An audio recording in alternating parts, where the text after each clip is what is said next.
मूसलाधार बारिश हो रही थी और वो अपने कमरे में बैठा जल थल देख रहा था। बाहर बहुत बड़ा लॉन था जिसमें 2 दरख्त थे। उनके सब्ज पत्ते बारिश में नहा रहे थे। उसको महसूस हुआ कि वो पानी की इस बारिश से खुश होकर नाच रहे हैं। उधर टेलीफोन का एक खंभा भी गड़ा हुआ था उसके फ्लैट के ठीक सामने। ये भी बड़ा मसरूर नज़र आता था, हालांकि उसकी मसरत की कोई वजह मालूम नहीं होती थी। इस बेजान वस्तु को भला महसूस भी क्या होना था, लेकिन तनवीर ने, जो कि बहुत मासूम था, यही महसूस किया कि उसके आसपास जो भी चीज़ है सब खुशी से नाच गा रही है। सावन गुजर चुका था और बारिश नहीं हुई थी। लोगों ने मस्जिदों में इकट्ठे होकर दुआएं मांगी, मगर कोई नतीजा बरामद न हुआ। बादल आते और जाते रहे, मगर उनके थनों से पानी का एक भी कतरा नहीं टपका। आखिर एक दिन अचानक काले काले बादल आसमान पर घिर आए और छाजों पानी बरसने लगा। तनवीर को बादलों और बारिशों से कोई दिलचस्पी नहीं थी। उसकी जिंदगी चटियल मैदान बन चुकी थी जिसके मुंह में पानी का एक कतरा भी किसी ने नहीं टपकाया हो। 2 बरस पहले उसने एक लड़की से, जिसका नाम सुरैया था, मोहब्बत की, मगर वो सिर्फ एक तरफा मोहब्बत थी। सुरैया ने उसे अहमियत देने योग्य ही नहीं समझा। सावन के दिन थे, बारिश हो रही थी। वो अपनी कोठी से बाहर निकला और सोचा जांगिया पहनकर नहाए और बारिश का लुत्फ उठाए। आम बाल्टी में पड़े थे। वो अकेला बैठा उन्हें चूस रहा था कि अचानक उसे आवाज़ें और कहकहे सुनाई दिए। उसने देखा कि साथ वाली कोठी के लॉन में 2 लड़कियां बारिश में नहा रही हैं और खुशी में शोर मचा रही हैं। उसकी कोठी और साथ वाली कोठी के दरमियान सिर्फ एक झाड़ियों की दीवार ही अड़चन बनी थी। तनवीर उठा, आम का रस चूसते हुए वो बाड़ के पास गया और गौर से उन दोनों लड़कियों को देखा। दोनों महीन मलमल के कुर्ते पहने हुए थी जो बारिश से भीगकर उनके बदन के साथ चिपके हुए थे। सलवार चूंकि काफ़ी ढीला था, इसलिए तनवीर को उनके बदन के निचले हिस्से के सही हुलिये का पता न चल सका। उसने पहले किसी औरत को ऐसी नज़रों से कभी नहीं देखा था, जैसा कि उस रोज़ जबकि बारिश हो रही थी उसने उन दोनों लड़कियों को देखा। देर तक वो उनको देखता रहा जो बारिश में भीग भीग कर खुशी के नारे बुलंद कर रही थी। तनवीर ने उनको पहले कभी नहीं देखा था, इसलिए कि वो कुछ इस किस्म का लड़का था कि वो किसी लड़की को बुरी नज़रों से देखना गुनाह समझता था। मगर उसने उस रोज़ बड़ी ललचाई नज़रों से उन्हें देखा ही नहीं, बल्कि उनके गीले बदन में अंगारा बनकर बरमे की तरह छेद करता रहा। तनवीर की उम्र उस वक्त 20 बरस के करीब रही होगी। वो ना तजुर्बेगार था।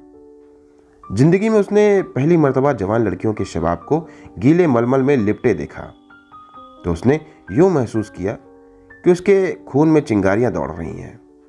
उसने उन लड़कियों में से एक को चुनना चाहा। देर तक वो दोनों को गौर से देखता रहा।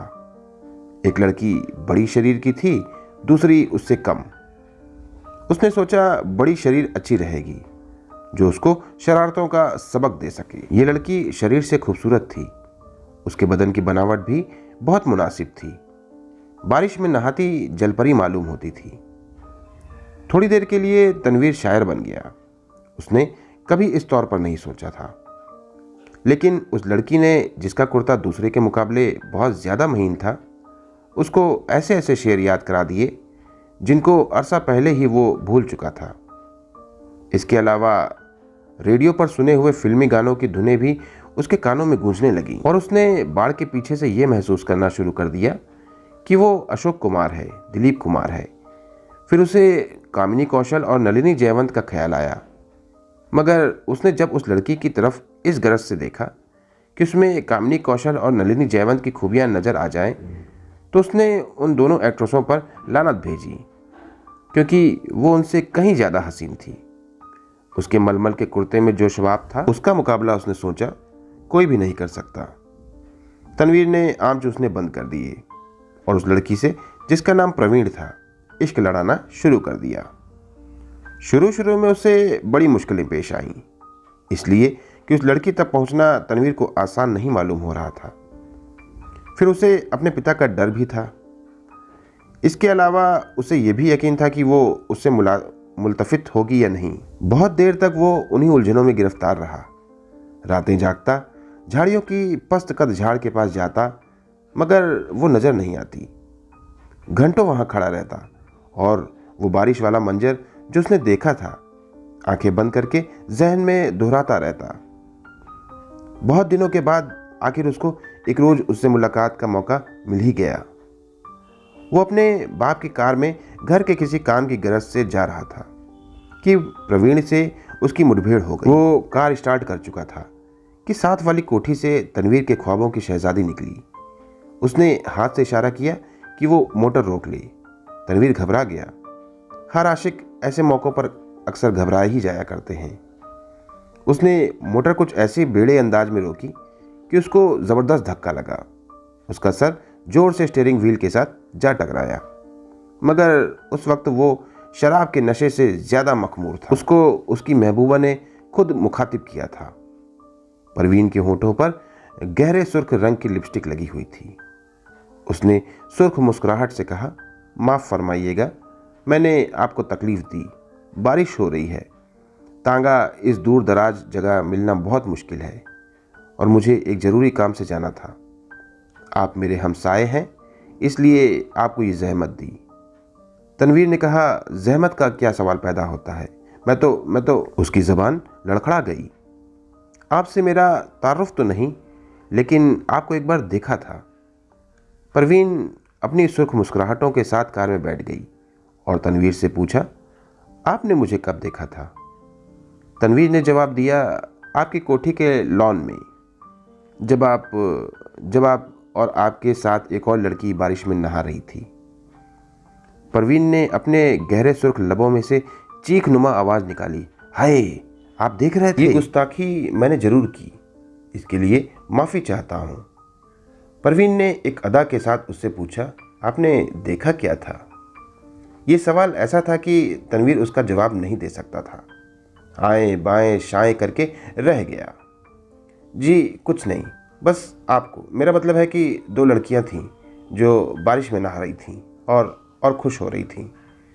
मैं उस वक्त आम चूस रहा था।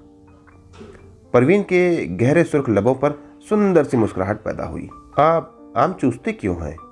काट कर क्यों नहीं खाते? तनवीर ने मोटर स्टार्ट कर दी। उसकी समझ में न आया कि सवाल का जवाब क्या दूं, इसलिए वो इसे गोल कर गया। आपको मैं कहाँ ड्रॉप कर दूं? प्रवीण मुस्कुराई। आप मुझे कहीं भी ड्रॉप कर दें, वही मेरी मंजिल होगी। तनवीर ने यूं महसूस किया कि उसे अपनी मंजिल मिल गई है। लड़की जो उसके पहलू में बैठी है अब उसी की ही है, लेकिन उसमें इतनी ज़रूरत नहीं थी वो उसका हाथ दबाए या उसकी कमर में 1-2 सेकंड के लिए अपना बाजू रख दे। बारिश हो रही थी, मौसम बहुत खुशगवार था। उसने काफ़ी देर सोचा। मोटर की रफ्तार उसके ख्यालात के साथ साथ तेज होती गई। आखिर उसने एक जगह उसे रोक लिया और जज्बात से मगमूल होकर उसको अपने साथ चिपका लिया। उसके होंठ से अपने होंठ चिपका दिए। उसको ऐसा महसूस हुआ कि वो कोई बहुत ही लजीज आम चूस रहा है। प्रवीण ने कोई एतराज़ नहीं किया, लेकिन फ़ौरन ही तनवीर को यह एहसास बड़ी शिद्दत से हुआ कि उसने बहुत बड़ी गलत हरकत कर दी है और संभवतः परवीन को उसकी यह हरकत पसंद नहीं आई। इसलिए एकदम संजीदा होकर उसने कहा, आपको कहाँ जाना है? परवीन के चेहरे पर यूं नाराज़गी के कोई आसार नहीं थे, लेकिन तनवीर यूं महसूस कर रहा था जैसे वो उसके खून की प्यासी है। परवीन ने उसे बता दिया कि उसे कहाँ जाना है। जब वो उस जगह पहुंचा तो उसे मालूम हुआ वो एक रंडियों का चकला है। जब उसने परवीन को मोटर से उतारा तो उसके होंठों पर गहरे लाल रंग की मुस्कुराहट बिखर रही थी। उसने कूल्हे मटकाकर ठेठ कस्बियों के अंदाज में उससे कहा, शाम को मैं यहाँ होती हूँ, आप कभी ज़रूर तशरीफ़ लाइए। तनवीर जब भौचक्का होकर अपनी मोटर की तरफ बढ़ा तो उसे ऐसा लगा कि वो भी एक लंबी औरत है जिसे वो हर रोज़ चलाता है। उसकी लाल बत्ती लिपस्टिक है जो प्रवीण के होठों पर थोपी हुई थी। वो वापस अपनी कोठी चला आया बारिश हो रही थी और तनवीर बेहद मायूस था। उसको ऐसा महसूस हुआ कि उसकी आंखों के आंसू बारिश के कतरे बनकर टपक रहे हैं। उसे बड़ा अफसोस हो रहा था कि उसे प्यार भी हुआ तो एक तवायफ से, जिसके न दिन का ठिकाना था और न रातों का। तनवीर का दिल टूट के टुकड़े टुकड़े हो गया था। तो दोस्तों, आज की हमारी कहानी यहीं पर समाप्त होती है। मैं आप सभी को बताना चाहता हूं कि ये कहानी एक मशहूर लेखक सादत हसन मंटो जी की रचना थी, बारिश, जिसे मैंने आप सभी को अपने अंदाज में सुनाया है। अगर आपको ये रचना पसंद आई तो वीडियो को लाइक जरूर कर दें और चैनल को भी सब्सक्राइब कर लें। पास ही दी गई बेल आइकन को प्रेस करके उसे ऑल पर जरूर सेट कर लें, ताकि मेरी आने वाली सभी नई वीडियो, सभी नई कहानियों के नोटिफिकेशन सबसे पहले आप तक पहुंच सकें। तो मिलता हूं फिर किसी नई कहानी के साथ।